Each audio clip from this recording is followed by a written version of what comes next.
Hello friends, I am Ananya and welcome here in my channel Seated Preparation with Ananya. So in this video we are going to discuss about some of the important points which can come in the exam from NCERT. Okay, so first of all we are going to discuss about the sloth. Okay, so what as you can see here that we can see an animal. Maybe some of you would be thinking that it's a bear. यानी यहाँ पे एक animal आप देख सकते हैं तो हो सकता है आपको लग रहा हो कि ये एक भालू है पर ये भालू नहीं है, इसका नाम है स्लॉथ. ओके, ये पूरे 14 घंटे दिन में सोता है. सॉरी, नॉट 14 नहीं, 17 घंटे दिन में सोता है. अपना अपसाइड डाउन हैंगिंग, लटकते हुए अपसाइड डाउन, वो एक पेड़ की ब्रांच पर. जो स्लॉथ है वो खाता है उसी पेड़ की पत्तियां जिस पेड़ पर वो रहता है. इसे मुश्किल से ही ये कुछ कोई और चीज उसे चाहिए रहती है. ठीक है, जब वो उस पेड़ की पत्तियां अपने हिसाब से उसे लगता है कि बस अब इस पेड़ पे ज्यादा पत्तियां नहीं है, अब मैंने बहुत खा ली, तो तब वो दूसरे पेड़ पे शिफ्ट हो जाता है. ठीक है, अब स्लॉथ पूरे 40 साल तक जिंदा रहता है एक स्लॉथ. ठीक है, ये सिर्फ 8 ट्रीज, ओके, सिर्फ 8 ट्रीज को ये बदलते हैं अपनी पूरी लाइफ में. और सिर्फ एक बार ही पूरे हफ्ते में वो स्लॉथ थोड़ा नीचे आता है, अपने आप को थोड़ा रिलैक्स करता है और उसके बाद वापस से ऊपर चला जाता है. ठीक है, हम स्लीपिंग टाइम आवर देखते हैं तो एक जो काऊ होती है वो तो 4 घंटे सोती है. जो पाइथन होता है, पाइथन क्या होता है, वो एक सांप टाइप का सा रहता है लेकिन सांप नहीं होता, वो बहुत मोटा तगड़ा होता है. ठीक है, सांप टाइप ही होता है और बहुत मोटा तगड़ा होता है. ओके, तो वो तो 18 घंटे सोता है. जिराफ जो है 2 घंटे सोता है. ठीक है, और जो कैट है वो यहाँ पे तो 6 लिखा है बट वो 12 घंटे सोती है. कौन? कैट. ठीक है, अब हम थोड़ा टाइगर्स के बारे में जानते हैं. तो टाइगर्स 6 गुना अच्छा, हमसे 6 गुना अच्छा वो रात में देख सकते हैं. जो टाइगर्स की जो विस्कर्स होती है, विस्कर्स क्या होती है, जो उनके मुंह पे थोड़ी मूछे मूछे से होती है ना, उन्हें हम विस्कर्स कहते हैं. वो बहुत सेंसिटिव होती हैं. ठीक है, और किसी भी मूवमेंट को, किसी भी वाइब्रेशन को हवा में सेंस कर सकती हैं. ठीक है, अब ये जो विस्कर्स होते हैं वो टाइगर्स को हेल्प करते हैं तो वो अंधेरे में चल सके और अपने शिकार को भी ढूंढ सके. टाइगर की जो सुनने की जो क्षमता होती है वो इतनी ज्यादा शार्प होती है कि वो ये भी पता लगा सकता है कि जैसे हवा चल के हल्की फुल्की पत्तियां हिल जाती है ना, उसकी आवाज आती है कि वो पत्तियों की आवाज है या फिर कोई जानवर ग्रास में चल रहा है, वो ये भी पता लगा सकता है. ओके, जो टाइगर के जो कान है वो पूरे चारों डायरेक्शंस में घूम सकते हैं. ओके, वो ये हेल्प, इससे उसे ये हेल्प मिलती है कि वो चारों डायरेक्शंस की, अपनी चारों तरफ की साउंड उसे पता चल पाती है चारों तरफ से कैसी साउंड्स आ रही है. ओके, अब जो टाइगर्स है वो अलग अलग टाइप की साउंड्स बनाते हैं अलग अलग पर्पस से. जैसे अगर वो गुस्सा हो रहा हो, एंग्री हो, तो जो है वो अलग साउंड बनाएगा. अगर वो किसी टाइग्रेस को बुला रहा हो तो वो अलग साउंड निकालेगा. ओके, अब जो टाइगर है वो रोर भी कर सकता है, स्नार्ल भी कर सकता है. रोर का मतलब क्या होता है, वो दहाड़ सकता है. स्नार्ल का मतलब क्या होता है, वो खराटे ले सकता है. Its roar can be heard up to 3 kilometres away, यानी उसकी जो दहाड़ होती है वो अप टू, यानी वो 3 किलोमीटर तक सुनी जा सकती है. ठीक है, अब पता है ये टाइगर है, इतना सेंसिटिव है ना, इतना अलर्ट एनिमल है, उसके बाद भी जो है इसको डेंजर है, पता है आपको.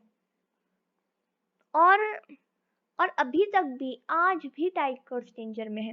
ओके, जो पता है अब अलग अलग एनिमल्स अपने ना अलग अलग रीजन से जो है किल होते हैं. जैसे एलिफेंट्स हैं तो वो क्यों किल होते हैं, वो अपने टस्क के लिए किल होते हैं. टस्क क्या होते हैं, उनके दांत, बड़े बड़े दांत होते हैं ना, उसके लिए. अब जो राइनोसोरस होते हैं वो अपने हॉर्न के लिए. ओके, और वहीं पर जो टाइगर्स होते हैं, क्रोकोडाइल्स होते हैं, स्नेक्स होते हैं, वो अपनी स्किन के लिए. जो मस्क डियर है पता है वो क्यों किल होते हैं, सिर्फ उनके अंदर से बहुत अच्छी महक आती है उनके मस्क से, है ना, तो उस मस्क उससे थोड़ा सेंट वगैरह बनाने के लिए ना वो उन्हें किल कर देते हैं, बस थोड़ा सा सेंट बनाने के लिए वो मस्कियर किल कर देते हैं। फिर कुछ फॉरेस्ट के जो एरियाज होते हैं वो प्रोटेक्टेड है अब हमारी गवर्नमेंट से।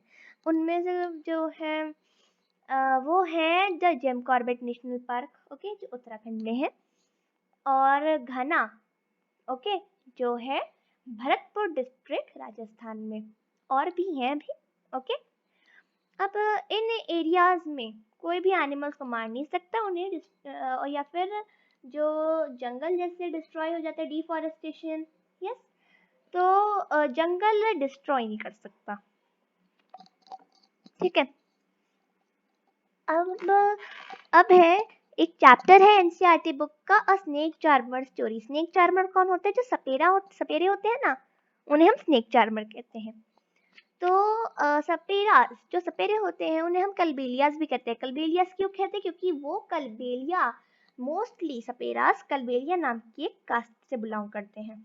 अब नाग गुम्फन नाम का एक डिजाइन होता है, ओके, जो लोग अपने घरों की छतों पे करवाते हैं, सीलिंग जो होती है वहां पर, है ना, और वो रंगोली में भी यूज होता है, एम्ब्रॉयडरी में भी यूज होता है, और डेकोरेशन में भी यूज होता है। कहाँ कहाँ? सौराष्ट्र में, गुजरात में, और साउथ इंडिया में, ठीक है। अब जो स्नेक चार्मर्स है वो रिकॉग्नाइज कर सकते हैं सांप के काटे हुए को, ओके। कैसे? अगर वो ये देख ले कि सांप ने कहाँ काटा है ना, उन मार्क्स को देख ले तो वो ये पता लगा सकते कौन से सांप ने काटा है, जहरीले ने काटा है या फिर जो जहरीला नहीं है उसने काटा है। कौन सा सांप ने, जैसे सांप अलग अलग होते हैं, कोबरा, कॉमन क्रेट, बहुत सारे होते हैं, है ना, तो कौन से ने काटा है सब पता लगा सकते हैं वो बस सांप के काटे हुए को देखकर। तो इससे हम ये भी कह सकते हैं कि हर सांप का काटा हुआ कहीं ना कहीं डिफरेंट होता है। अब स्नेक चार्मर्स जो है वो कलेक्ट करते हैं या फिर बना लेते हैं मेडिसिन प्लांट्स की हेल्प से, ठीक है, जो वो जंगल में उन्हें मिलती है। जंगल में क्यों? पता है, ये जो है जो स्नेक चार्मर्स होते हैं वे कभी भी एक जगह पे नहीं रहते, वे हमेशा अलग अलग जगहों पे चलते रहते हैं। तो चलते चलते उनके बीच में जंगल भी आते हैं, तो जंगलों से भी निकल के जाते हैं वे, है ना। तो उन उन जंगलों में भी फिर उन्हें जो भी प्लांट्स वगैरह से वो जो भी मेडिसिन बनाते हैं वो और गाँव में जाते हैं, वहाँ पे अपना एंटरटेन करते हैं लोगों को। लोग उन्हें जो है जब एंड तक, लेकिन लोग उन्हें देखते भी हैं, क्यों? एंटरटेन भी हो जाते हैं, और फिर क्योंकि लोगों को भी पता रहता है कि वे अपने साथ मेडिसिन लाए, तो वो थोड़ा वीट वगैरह उन्हें दे देते हैं और उनसे मेडिसिन ले लेते हैं जो उन्हें चाहिए होती है, ओके। और ये जो मेडिसिन रखते हैं ना वो एक ना टेम बॉक्स में रखते हैं, ठीक है। अब snakes are helpful for farmers. Why? क्यों है हेल्पफुल फार्मर्स के लिए? क्योंकि वो सारे के सारे चूहों को फील्ड्स में जैसे आ जाते हैं ना, तो उन सबको खा जाते हैं। वरना अगर वो नहीं खाएंगे ना तो जो रैट्स है वो सारी क्रॉप्स खा लेंगे। तो इसीलिए स्नेक्स हेल्पफुल फार्मर्स के लिए भी हैं। अब पता है पूरे भारत में, अभी हम भारत की बात कर रहे हैं, तो सिर्फ 4 टाइप्स के स्नेक्स होते हैं जो पॉइजनस होते हैं। उनमें से एक है, सबसे पहला है कोबरा, दूसरा है कॉमन क्रेट, तीसरा है रसुल्स वाइपर जिसे हम दुबोरिया भी कहते हैं, चौथा है सॉ स्केल्ड वाइपर जिसे हम अफाई भी कहते हैं। अब स्नेक हैज 2 हॉलो टीथ जिसे हम कहते हैं फैंग्स। अब हॉलो टीथ्स क्या होते हैं पता है? जो उनके दांत होते हैं, मैं एक रफ स्ट्रक्चर बना रही हूँ यहाँ पे, ठीक है। तो उनके जो दांत होते हैं ना, बाहर से तो हमें दांत से लगते हैं लेकिन अंदर से वो खाली होती है, ओके। कभी भी हॉलो की बात आए तो समझ जाइए खाली, ठीक है। तो अंदर से वो खाली होते हैं, और जैसे उनके पॉइजन के ग्लैंड्स होते हैं, ठीक है, तो उस ग्लैंड से जब पॉइजन, जब भी वे धंसते हैं, धंसने के लिए आते हैं ना, काटने के लिए किसी भी पर्सन को, तो वो जो पॉइजन है वो इन दांतों से पास होता हुआ यहाँ से, उनका यहाँ से पॉइंट से निकल के जो अगर पर्सन की जो बॉडी है ना उसमें एंटर कर जाता है, ओके। इन फैंग्स की मदद से, 2 फैंग्स होते हैं उनके, ओके। तो जो मेडिसिन, इस बात को याद रखना है, जो स्नेक बाइट की जो मेडिसिन होती है वो स्नेक के पॉइजन जिसे हम वेनम भी कहते हैं, है ना, उसी से बनती है, ठीक है। यानी स्नेक बाइट की मेडिसिन स्नेक के पॉइजन से ही बनती है, और जो सारे के सारे गवर्नमेंट हॉस्पिटल्स में अवेलेबल होते हैं, ठीक है। अब है एक चैप्टर है हमारा एनसीईआरटी बुक में, फ्रॉम टेस्टिंग टू डाइजेस्टिंग, ठीक है। अभी हम क्लास 5th की एनसीईआरटी बुक के चैप्टर्स को देख रहे हैं, ठीक है। तो जो हमारा जो स्टमक है ना, उसका पता है जो टेम्परेचर होता है वो होता है 30 डिग्री। क्या होता है? 30 डिग्री, ठीक है। अब हमारे स्टमक में एक जूस पाया जाता है, ओके, पेट में, पेट के अंदर, पता है, पर वो जूस नहीं होता एक्चुअली, वो एसिड होता है, ठीक है। अब पता है, अब ये हम इस चैप्टर से कुछ मेन पॉइंट्स के बारे में हमको बता रहे हैं इसमें। पता है, एक डिस्ट्रिक्ट है कालाहंडी डिस्ट्रिक्ट, जो है उड़ीसा में। यहाँ पे सबसे ज्यादा राइस ग्रो होते हैं, ठीक है। अब राइस जो है यहाँ से यहाँ तक कि दूसरे स्टेट्स में भी जाते हैं, एक्सपोर्ट होते हैं, ओके। उसके बाद भी कि यहाँ पर इतने सारी राइस की प्रोडक्शन है, प्रोडक्शन का मतलब इतना राइस उगता है, ओके। यहाँ पर बहुत सारे पुअर पीपल है जिन्हें खाना नहीं मिल पाता। और पता है राइस का क्या होता है, वो जो है एक रूम में रखे रखे रखे रखे सड़ जाते हैं, लेकिन इन लोगों को नहीं मिलते फिर भी। अब एक मुस्लिम क्लॉथ होता है जो यूज होता है, क्यों? स्ट्रेन स्ट्रेन करने के लिए किसी भी चीज को, किसी चीज को, ठीक है। अब आत्रेयपुरम टाउन है एक, जो सिचुएटेड है कहाँ? आंध्र प्रदेश में। अब जो ग्लास जार्स और बॉटल्स होते हैं ना, वो ड्राइड होते हैं, अच्छे से ड्राई है ना, सुखाए जाते हैं सन के नीचे, before filling them with pickle से भरने के लिए, so that no moisture is left in them. हम जैसे कहते हैं कि अचार में बिल्कुल सूखे हाथ होने चाहिए, सूखे हाथ, सूखी चम्मच लेनी चाहिए, क्यों?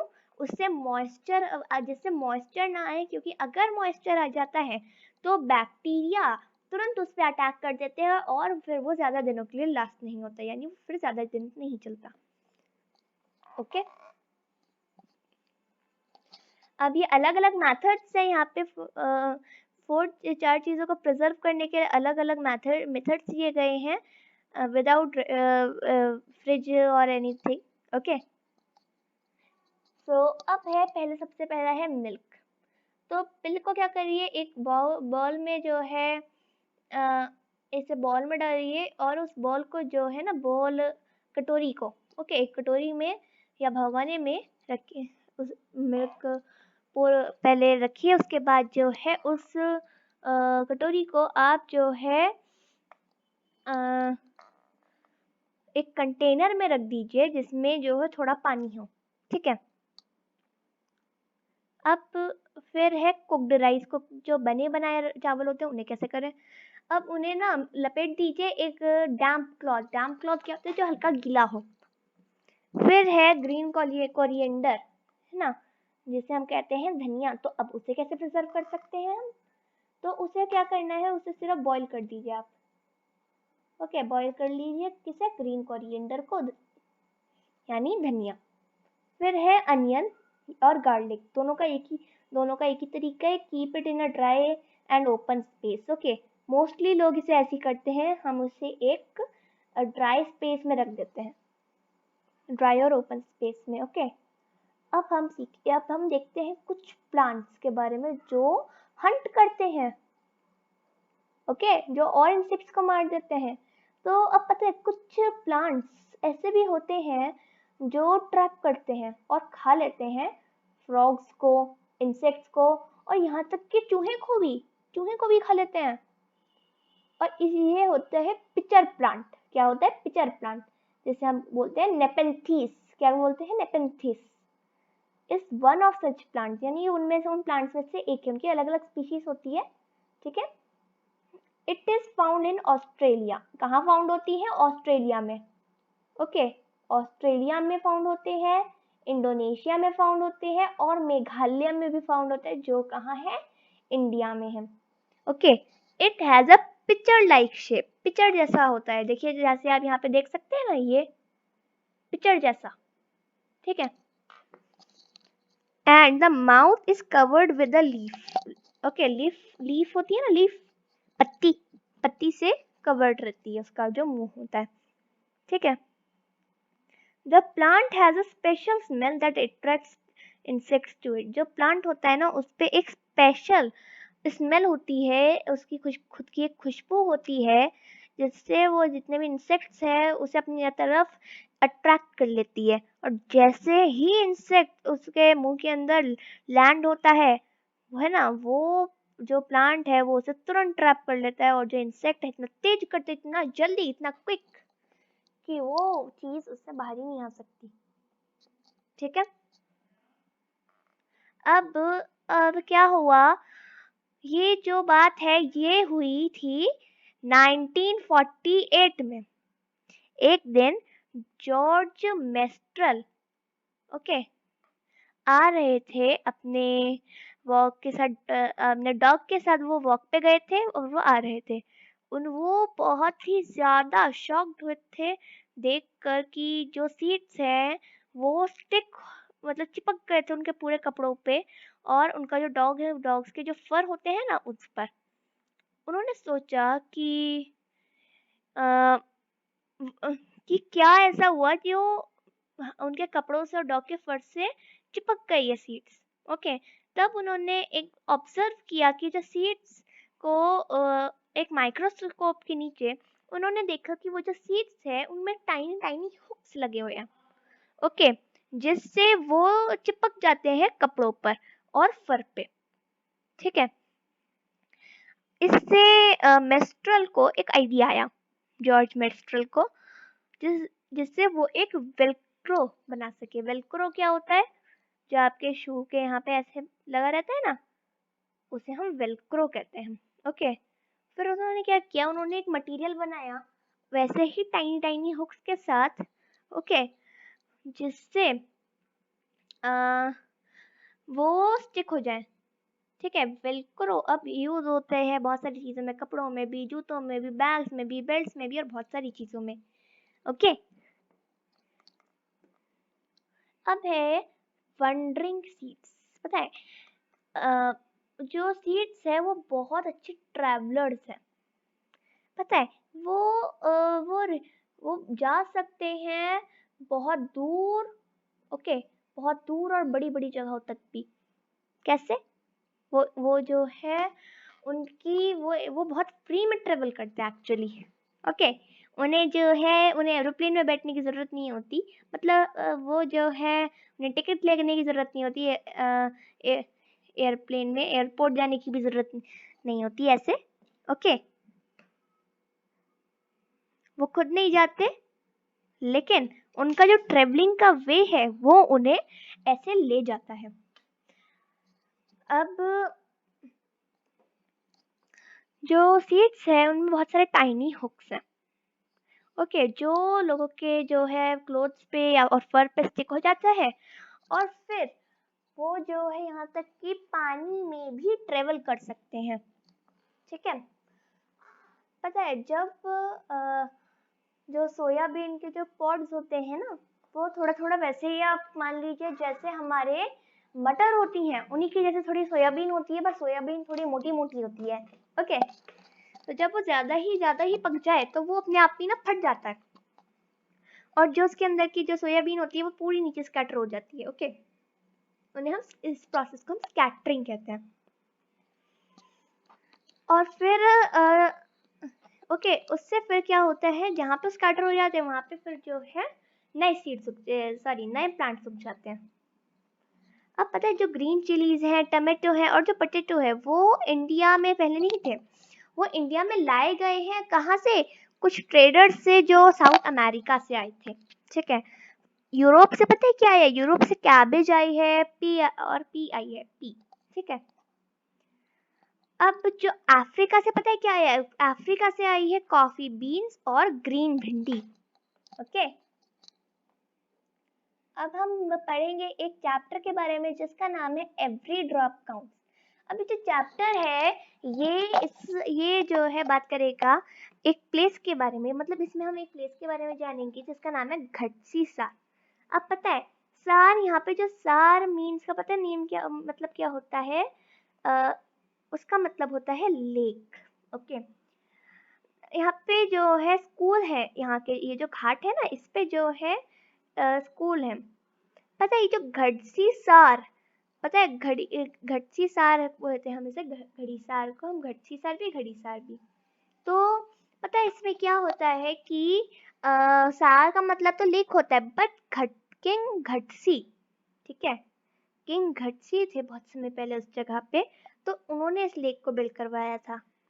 ओके, उन्होंने उस लेक को बनाया था, वो ओरिजिनल लेक नहीं है। जैसे हमारी गंगा है, यमुना है, वो ओरिजिनली फॉर्म्ड है, बट ये ओरिजिनली फॉर्म नहीं है, उन्हें इसे जो है किंग घटसी ने फॉर्म करवाया था।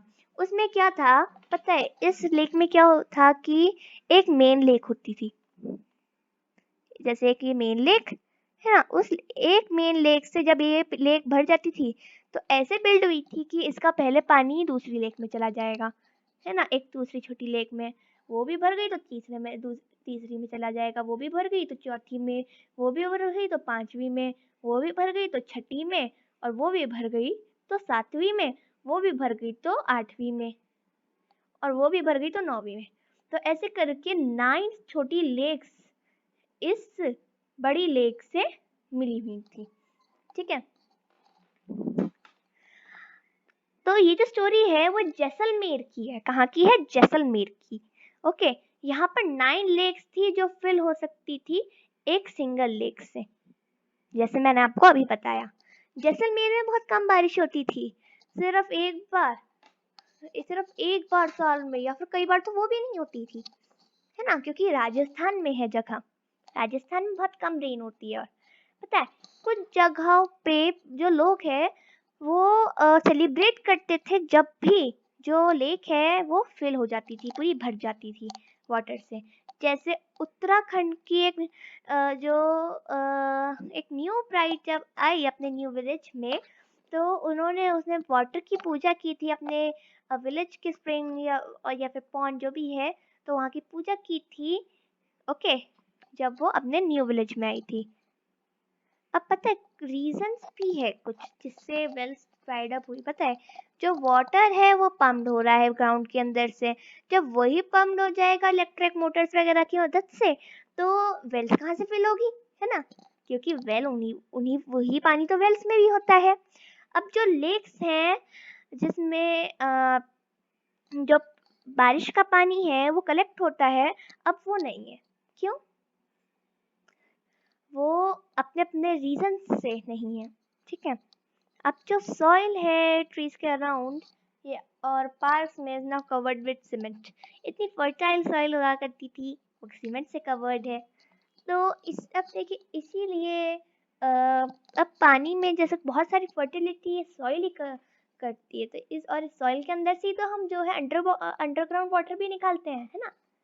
तो अब इस बात पे हम एक बार सोचते हैं कि in 1986 there was no rain in Jodhpur and surrounding areas.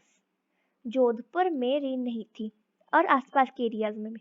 अब लोगों ने रिमेम्बर किया उस पुरानी भूली हुई स्टेप वेल को हम कहते हैं, मतलब स्टेप वेल को हम बाउली भी कहते हैं। ओके, अब फिर क्या हुआ कि they clean the step well, उन लोगों ने उस स्टेप वेल को साफ किया, और 200 ट्रक्स गार्बेज, यानी 200 ट्रक्स गार्बेज, मतलब 200 ट्रक्स भर गए थे गार्बेज से, और इतना गार्बेज उस स्टेप वेल से निकाला गया था बाउली से। अब पीपल उस एरिया के लोगों ने मनी कलेक्ट की। ओके, और उसके बाद उसे जब वो रिपेयर हो गई, जब स्टेप वेल में वापस से पानी आया, तो उस टाउन को पानी स्टेप वेल से मिल गया।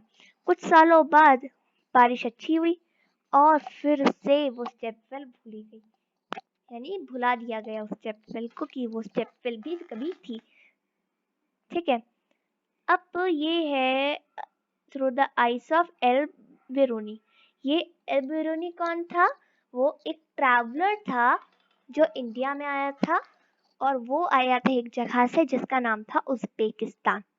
ओके, ये मैं एग्जैक्ट बात बता रही हूँ, आपकी एनसीईआरटी की बुक में ये बात लिखी हुई है। और मैं कौन सी एनसीईआरटी, कौन सी क्लास की एनसीईआरटी बुक पढ़ा रही हूँ मैं आपको बता रही हूँ क्लास 5th की NCERT book, looking around. Okay, तो उस बुक में ये लिखा हुआ है, आप सारे चैप्टर्स उसमें देख सकते हैं, ये ऑनलाइन भी अवेलेबल है।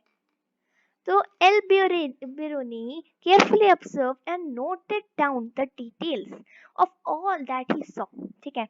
He wrote specially about those things that he found very different from his own country. Here is one of the part of what he wrote about the ponds at that time. अब उसने वो क्या करते थे एल्बियरोनी कि ना वो उन सारी स्पेशल चीज़ों के को नोट कर लेते थे जो उन्हें अपनी कंट्री से बहुत डिफरेंट लगता था, जो उन्होंने इंडिया में देखी। अब उन्होंने क्या लिखा था कि जो यहाँ के लोग हैं वो बहुत ज़्यादा स्किल्ड है पॉन्ड्स बनाने में। मेरे मेरे जो है कंट्री के लोग तो उन्हें देख के सरप्राइज हो जाएंगे, चौंक जाएंगे। वो क्या करते हैं, वो पाइल अप एक के ऊपर ऐसे करके, एक के ऊपर एक रख के बहुत बड़े बड़े रॉक्स को मिलाते हैं आयरन रॉड्स की मदद से, और चबूतरास यानी रेस्ड प्लेटफॉर्म्स बनाते हैं अपनी लेक के अराउंड। और इनके बीच में वे जो है बहुत सारी रोज और बड़े बड़े स्टेयरकेस बनाते हैं, अब जिससे लोग ऊपर और नीचे जा सके। जो ऊपर जाने के जो स्टेप्स हैं यानी जो सीढ़ियां हैं वो अलग है, और नीचे आने की अलग है। इससे वहां पे बहुत कम भीड़ होती थी। आज जब हम हिस्ट्री पढ़ते हैं तो हम बहुत पढ़ समझते हैं उन दिनों के बारे में कि और उन राइटिंग्स से भी अल्बियोरिनी की। और ये जैसे हम एक स्टैम्प देख सकते हैं, मैं दिखाती हूँ आपको। ये एक स्टैम्प है, आपको आप यहाँ पे देख सकते होंगे, ये वाली स्टैम्प है ना। तो ये एक स्टैम्प है जो 1973 में आई थी बाहर, 1000 ईयर्स के बाद उसके बर्थ के। ओके, अब हम एक और चैप्टर पढ़े, एक और चैप्टर से थोड़ा पढ़ते हैं जिसका नाम है एक्सपेरिमेंट्स विद वाटर। ओके, तो all oceans and seas have salty water. ठीक है, जितने भी ओशंस है, जितने भी सीज है, उनमें है सॉल्टी वाटर। ओके, तो सॉल्टीएस्ट वाटर, सबसे ज्यादा नमकी पानी फाउंड फाउंड इन डेड सी। अब डेड सी को हम डेड सी क्यों बोलते हैं?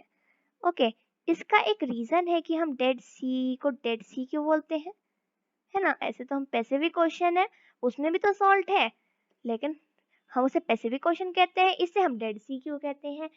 तो डेड सी हम इसे इसीलिए कहते हैं क्योंकि इसमें सबसे ज्यादा इतना मतलब नमक है कि ये समझ लीजिए आपका 1 लीटर पानी में 300 ग्राम अगर हम नमक डाल दे, उतना नमक इस सी में। ठीक है, तो पता है इसमें कोई भी जानवर नहीं रहता इसमें, कोई सा भी जानवर नहीं, ना कोई मछली ना कुछ। क्यों? क्योंकि इतना सॉल्टी है, यहाँ पर लाइफ जानवरों की पॉसिबल है ही नहीं। ओके, और सबसे ऐसी सबसे अलग बात ये है इस यहाँ की कि यहाँ पे कोई भी ना डूब नहीं सकता इस डेड सी में। क्यों? क्योंकि इतना सॉल्ट है, सॉल्ट से डेंसिटी बढ़ती है, और उससे जिससे स्विमिंग आती भी नहीं ना, वो अगर इस सी पे लेट जाए जाकर तो वो डूबेगा नहीं, वो बस तैरता जाएगा लिटिल लिटिल लिटिल। ओके, अब हम थोड़ा देखते हैं डांडी मार्च। क्या? डांडी मार्च। तो पता है डांडी मार्च में क्या हुआ था कि ये जो इंसिडेंट था ये आया था 1930 में। ओके, ईयर 1930 में, 1930 में। ओके, तभी इंसिडेंट आया था जब इंडिया के इंडिपेंडेंट होने से पहले, जब ब्रिटिशर्स यहाँ पे रूल करते थे बहुत सालों से। पता है the Britishers had made a law that they would did not allow people to make salt themselves. Okay, अब उन्होंने मना कर दिया था कि आप अपने आप सॉल्ट नहीं बनाएंगे। ओके, और उन्होंने इतना हेवी टैक्स लगा, और उन्होंने बहुत बहुत ज्यादा हेवी टैक्स लगा दिया सॉल्ट पे। इसकी वजह से, इस लॉ की वजह से लोग अपने आप जो है कोई भी सॉल्ट ही नहीं बना सकता था। और कोई वैसे भी सॉल्ट के बिना रह ही नहीं सकता ना। आप कोई भी डिश बनाते हो, सब्जी वगैरह के साथ, है ना, तो आप उसमें सॉल्ट तो डालेंगे ना, क्योंकि सब बिना सॉल्ट के उस आपकी सब्जी में टेस्ट तो आएगा नहीं, इसलिए सॉल्ट इम्पोर्टेंट है। तो इस लॉ से अब लोग बहुत परेशान हुए, है ना। अब गांधी जी ने कहा था कि अब अ, एक लॉ ऐसा भी कैसे हो सकता है कि वो अलाउ ही ना करे हमें नमक को फ्रीली यूज करने में, जो हमें एग्जैक्टली मतलब हमें नेचर ने दिया है, हमें प्रकृति ने दिया है, हम उसे यूज नहीं करें। गांधी जी ने कहा। गांधी जी बहुत सारे और लोगों के साथ फिर क्या किया उन्होंने, वो एक यात्रा पे गए, long walk from Ahmedabad to Dandi seashore in Gujarat. अब वो बहुत लंबी वॉक पे गए, पता है। उसकी इस पूरी डांडी यात्रा की एक कहानी एनसीईआरटी की मुझे सही से याद नहीं है, but I think, I am not sure, but ये क्लास थर्ड या फिर फोर्थ की एनसीईआरटी की हिंदी बुक में दिया गया है इसकी पूरी कहानी।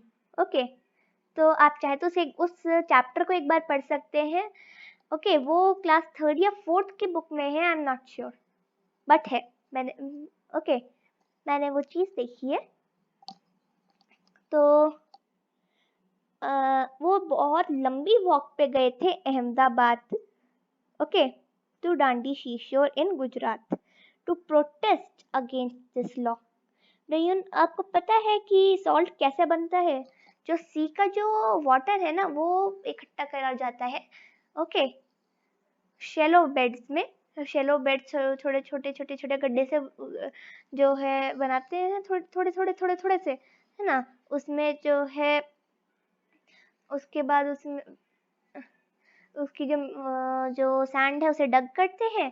फिर जो उसके बाद उसमें वाटर वगैरह अपना कलेक्ट होके फिर सन से ड्राई होता है वो, फिर वाटर ड्राई होता है सन की हीट से, ओके। और फिर जब वो पानी ड्राई हो जाता है, उसके बाद सॉल्ट ग्राउंड पे रह जाता है। तो ऐसे आपका सॉल्ट बनता है, ठीक है। So this was all about today's class. So I'll make more videos on this topic. So till that, bye bye and have a wonderful day.